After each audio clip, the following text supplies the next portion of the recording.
Hello, now we're into the very first week of Introduction to Sociology or Gen Ed, and it's all online. And we're going to look at Chapter 1 first. And if you check your syllabus, you'll see which chapters we do. And I'll be doing your chapters in 2 weeks. So one half and one half, something to that effect. And the first chapter here we're looking at is essentially what is sociology. We're looking at sociological imagination, which is really important. And we're going to look at the global perspective of a sociological imagination as well, and life chances. In the next week, we're going to look at theories and the theoretical perspectives, and look at a general perspective of different theories. All right, so I hope you do really well on this. Don't forget to try to pause the video from time to time so that you can be able to do this very well. Make notes, underline, sticky notes, the whole bit to help you prepare for the test that comes up. All right, so let's get started right away. Okay, we're going to start putting social life into perspective. We're going to look first a bit about what is sociology by definition, and then we're going to move into an important element about sociology, and that is sociological imagination. So it's basically looking outside of yourself. We'll also look at and touch on global sociological perspective. Now, it's taking this sociological imagination and putting it to a global perspective, and that is to understand how we are separately or together with the global world. How are we similar, and what are the commonalities and patterns that are similar, and also look at some of those differences. Now, that topic will predominantly go into sociology too. And then lastly, I'm going to touch on what are called life chances. And this becomes pretty important in regards to changing your perspective and your point of view and your circumstances, in this case, Canadian society.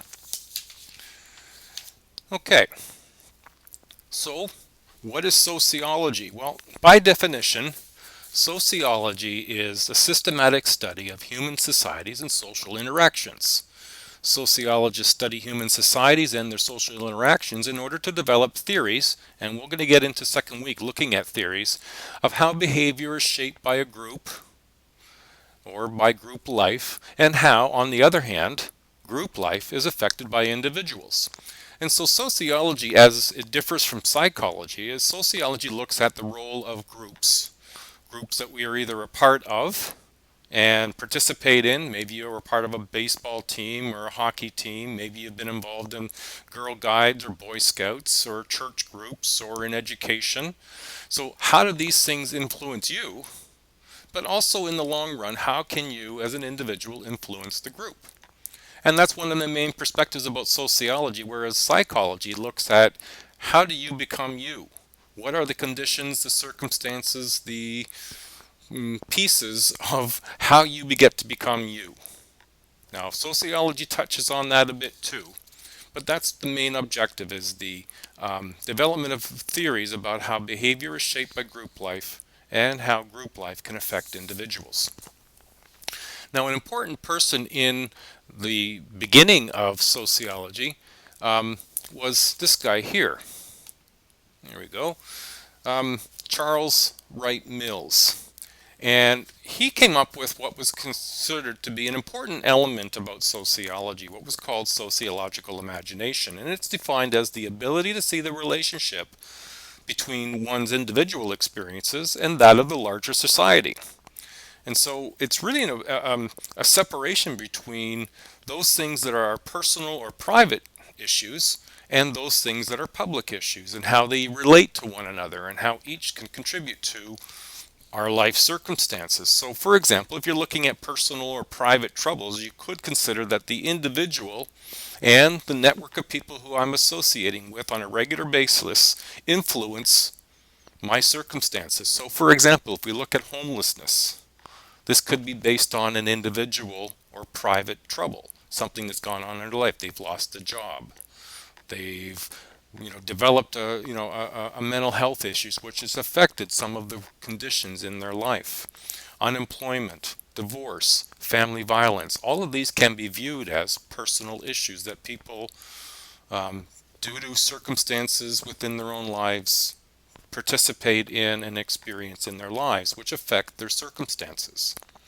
Now, The other side of this very same coin, this is where sociological imagination is important, is public issues.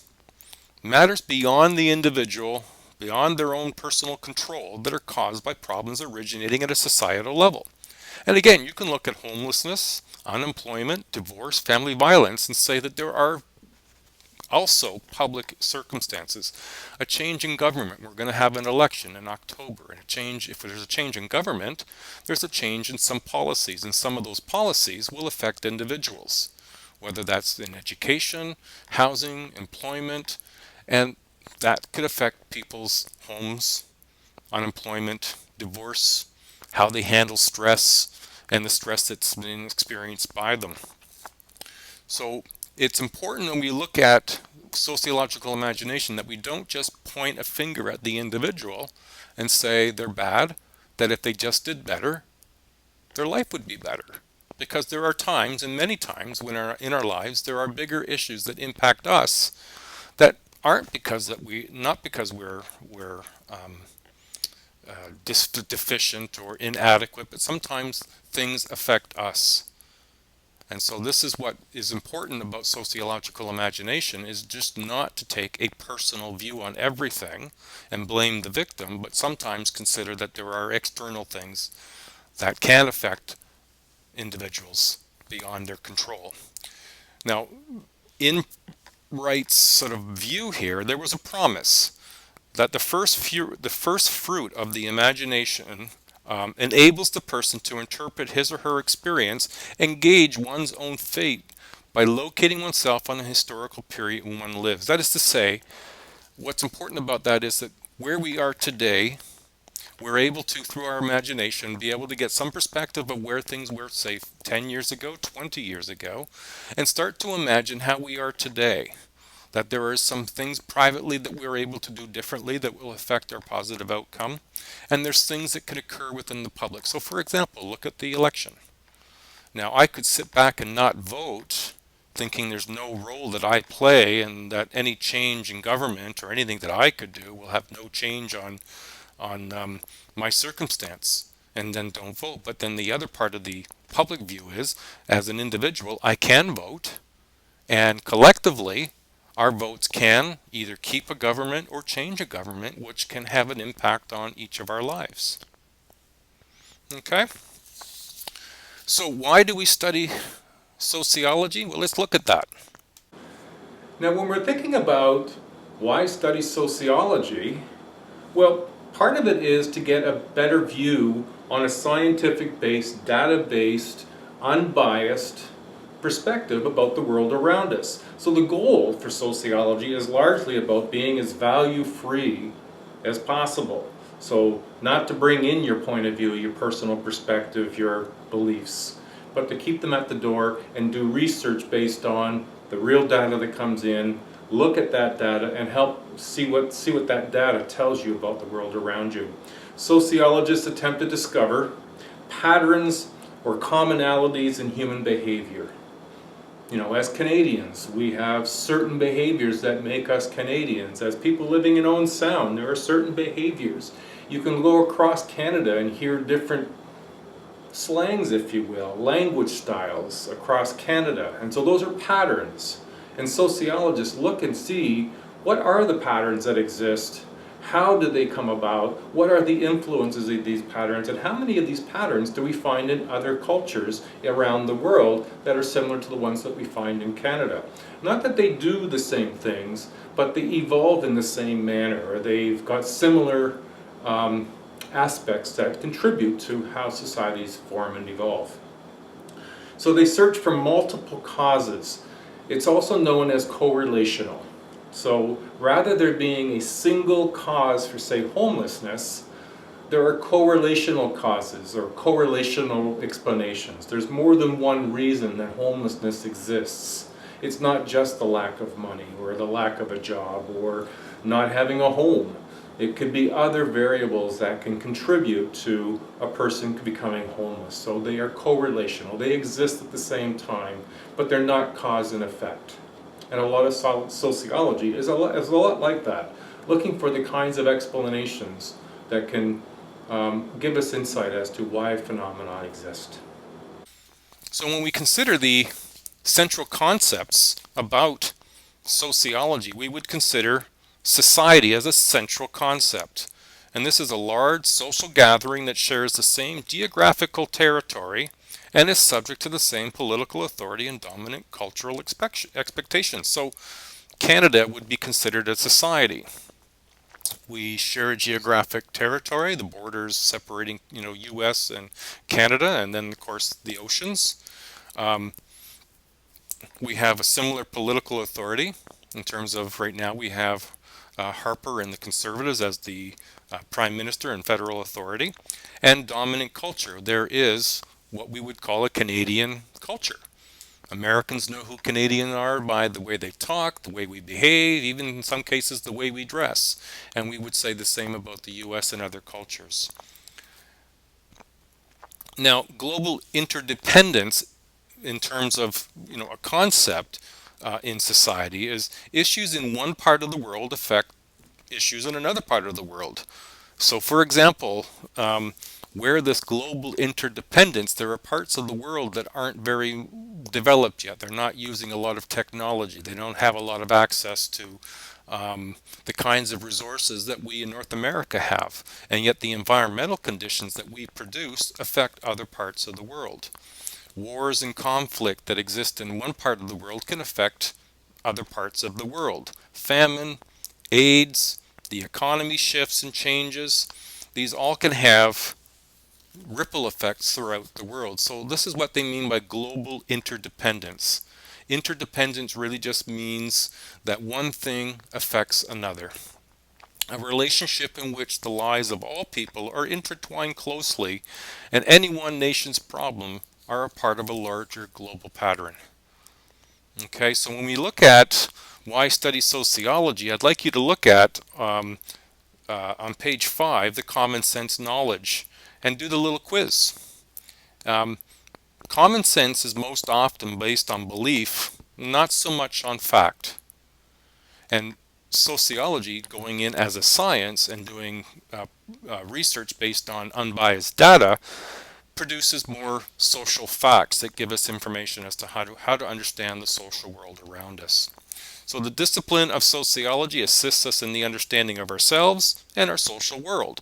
Our worlds are created for us by others as well as being created by us for others. In today's world, keeping the study on just one society is much too limiting in today's world.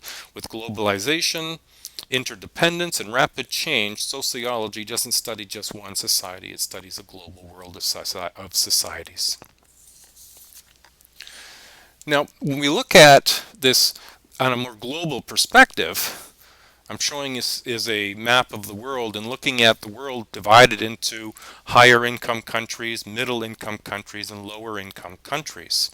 And when we look at this global sociological imagination, it is about looking outside of what we see our world to be and understand that other parts of the world, in some cases, are similar and other cases are quite different. And rather than judging them versus our own, using our sociological understanding of the world to see their world from their perspective as best we can. And that takes a lot of practice. Sociological imagination isn't something that comes by easy. So when we look at high income countries, we consider the US, Canada, Japan, and these high income or developed countries, they're highly industrialized economies, so they base their economies a lot on industry, technologically advanced industry. They have health and nutrition at a very high level. There's an administrative and service occupations and relatively high levels of national and per person income. Whereas if you look at middle income, Mexico, Brazil as good examples. Now they are also rising um, as countries. These middle income countries, those with industrialized economies, particularly in the urban areas, not maybe so much in the rural areas, and moderate levels of national and personal income. Whereas lower income or underdeveloped countries like the sub-Saharan Africa, some parts of Asia, and in particular China and India, now they're faster growing in a very rapid way, but not in a very stable way as of yet. Low income, Developing countries, those are primarily agrarian, which is just basically saying they do a lot of agriculture as their primary source of income and economy. They don't have a lot of industrialization. Now, China and India both are really developing this, and they have low levels of national and personal income. Well, in those two countries in particular, they have very high populations, also with very large numbers of people living in the rural area where a lot of industrialization and personal incomes are low. Most of the early thinkers and philosophers thought about human behavior more in terms of how things ought to be rather than what is. So the advent of modern 19th century thinking saw a shift to observing people and their lives to better understand how they think and do so systematically in an order to verify. So rather than just judging based on, well, this is what we do and this is how we do it, you should be doing the same thing, as they began looking at the world around them by virtue of trying to understand the world from their perspective. And that's the sociological imagination at a global perspective. Now, there's two terms we'll discuss briefly towards the end, and it was industrialization and urbanization, and were key to make this shift in thinking in terms of how society has become more interdependent. Now, this next map here, this one is from gapminder.org. They have a lot of great resources of worldview and statistics, very rich in data. And this is a bubble map looking at the major countries in the world. I think there's 207 dots on this, breaking it up into different groups. The size of the bubble indicates the population size, the color based on regions in the world. And you're looking at the bottom as being what kind of money do people have, and up the side you're looking at health.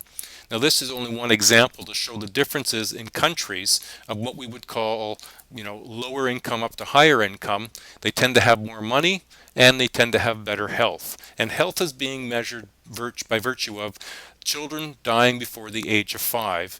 Out of every 1,000 live birth, how many births are not making it to age 5? And that's considered by one measure as being poor health of a country. Countries with good health have very few babies dying before 5. Societies where there's poor health often don't have the infrastructure to support mothers who give birth, and oftentimes children don't make it to age 5. Okay, the last item I'd like to touch base on are life chances. And there is a relationship between people's social standing, what class they're in, if you will, in a society, and the person's opportunities to provide for themselves, get themselves the material goods by society standards, positive living conditions, favorable life experiences. Life chances are reflected in such measures as housing. Do you have an own house? Do you rent a house? What size home? How many bedrooms? What kinds of things in your home? By the education, how much education do you have? Because it's argued that the number one life chance there is education. Having education reduces family size in some parts of the world because they start to learn the impact about not only their family size, but find other more realistic ways to provide a living, and therefore don't need as many children. And health is another life chance. The healthier we are, the more successful we can tend to be. Occupying a higher position in society improves your life chances and brings greater access to social rewards. Greater protection, security, greater access to education, employment in higher incomes, and access to healthcare services and medicines. These all come with higher positions. And by contrast, people in lower social classes are forced to devote a larger proportion of their resources to necessities of life. They have less security or access to the quality education. For example, those of us who have been in higher income families had access to educational resources well before some families who had lower income. You had a computer, you had books and papers and pencils, and be able to take all the supplies to schools you needed. While other kids, they didn't have those things. And that made an advantage for those of us who could compared to those who couldn't. Therefore, access to decent pay reduces access to decent pay is reduced, children experience less health and quality of education, fewer resources like computers, list of school supplies needed, money. So that becomes a very important factor. Now the last thing I want to touch on is those two terms I mentioned earlier, industrialization and urbanization. Now industrialization represents the changes of means of production, or how people make a living. When societies are transformed from dependence on agriculture and handmade products to emphasis on manufacturing and related industries. Now, urbanization, this term means that the movement from people living rurally to the urban environments. This began the movement of greater independence between countries. Goods and services were produced everywhere, and vice versa. Humanity issues such as famine, conflict, and world markets became more of an issue as people moved to the cities. It marked a significant force for change on how societies operated and how societies grew. Now, industrialization changed the economy in 5 ways. It produced new sources of energy. We moved from human power to animal power to steam engine. Steam engine was 1775. It centralized the work into factories. So steam engine brought about work from the home to the factories. Now, there was some strength to that and some weaknesses to that. Now, we're not going to go into it in this particular class. Manufacturing and mass production was the third change to the economy. Not just that you could grow, now you could make from raw materials all sorts of things like furniture and clothing. The fourth change to the economy was specialization. They moved from work being done, moving work, doing all the steps, that is, one person did all the steps from beginning to end, to the beginning of the assembly line and workers doing a single task over and over again. And then the fifth was wage labor. With more factories, there became more laborers, not producing for themselves, but selling their labor to factory owners. Now, over the history of humans, we've had tons of shifts using both these elements. Hunting and gathering began for all the beginning of humans in an organized manner was 13,000 years ago or so. The pastoral agrarian, which is the civilization's agriculture, not having to move around hunting and gathering, was about 12,000 years ago. And then using the animal-driven use of the plow was about 5,000 years ago. And so we've gone through many, many changes over time, all of which we've been mechanizing, industrializing, and moving more and more people towards communal and city living. And these have had a huge impact on what we now call the society and developing of the science of what we now call sociology. Okay, good luck. I hope this has been helpful. Remember to go through your textbook. I hope you've made some notes. Remember, these videos are up for the entire semester, so you can take notes and go back over the videos as many times as you like. All right, thank you very much, and good luck.